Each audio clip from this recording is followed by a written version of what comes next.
Indonesia masih di titik ambang Kementerian kronis Kesehatan dan untuk kasus BKKBN stunting. untuk menurunkan angka stunting pada balita di Indonesia. Dalam pelaksanaannya, apakah pelayanan stunting sudah dilaksanakan semaksimal mungkin? Ada dua strategi besar yang digunakan pemerintah untuk menurunkan stunting, yaitu 30% dengan Sanggit, sendirian aja. Lagi ngapain? Ini aku lagi baca berita tentang program pemerintah untuk menurunkan stunting. Oh iya, aku juga sempat lihat nih berita ini. Iya, penting.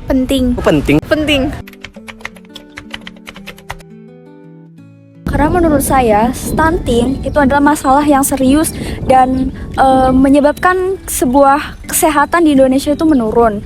Pemerintah itu harus serius dalam mengatasi stunting ini, karena kesehatan masyarakat di Indonesia adalah prioritas mereka. Karena seperti yang kita tahu ya, saat ini prevalensi stunting di Indonesia itu cukup tinggi, sedangkan dari pemerintah sendiri sudah menargetkan pada tahun 2024 atau tahun ini kalau tidak salah itu prevalensinya ada di angka 14%, sedangkan saat ini masih di atas itu. Jadi program pemerintah memang sangat perlu untuk mendukung prevalensi dari stunting sendiri itu turun. Stunting adalah gangguan pertumbuhan anak yang diakibatkan oleh gizi kronis. Hal ini dapat terjadi sejak anak berada di dalam kandungan. Hal ini terjadi apabila ibu tidak mendapatkan asupan gizi makanan yang sehat dan bergizi. Penyebab terjadinya stunting yang pertama itu adanya kurangnya nilai gizi pada ibu hamil. Yang kedua, tidak tercukupinya asupan nutrisi pada anak dan balita. Dan yang ketiga adalah kondisi lingkungan yang tidak bersih.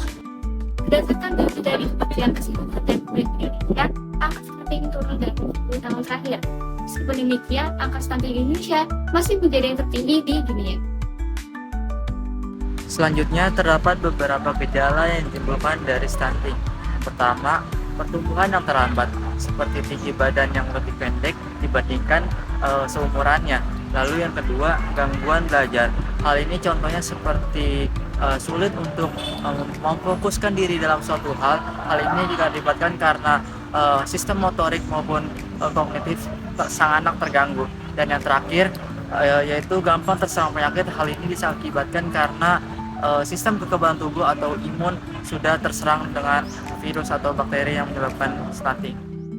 Dari stunting, yang pertama adalah gangguan perkembangan otak. Anak yang stunting cenderung memiliki kemampuan kognitif yang rendah, itu dapat mempengaruhi prestasi akademik dan juga kemampuan belajarnya. Yang kedua, rentan terhadap penyakit. Anak yang stunting terhadap penyakit dibanding anak yang tidak stunting karena mereka lebih lemah kekebalan tubuhnya. Yang ketiga, risiko terkena penyakit kronis. Anak yang stunting ketika dewasa akan lebih rentan terkena penyakit kronis seperti diabetes, hipertensi, dan juga jantung.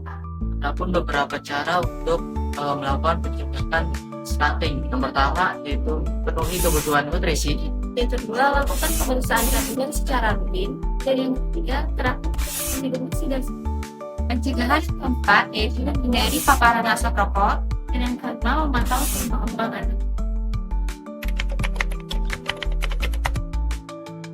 AMGB 4 Jaga stunting untuk tumbuh optimal.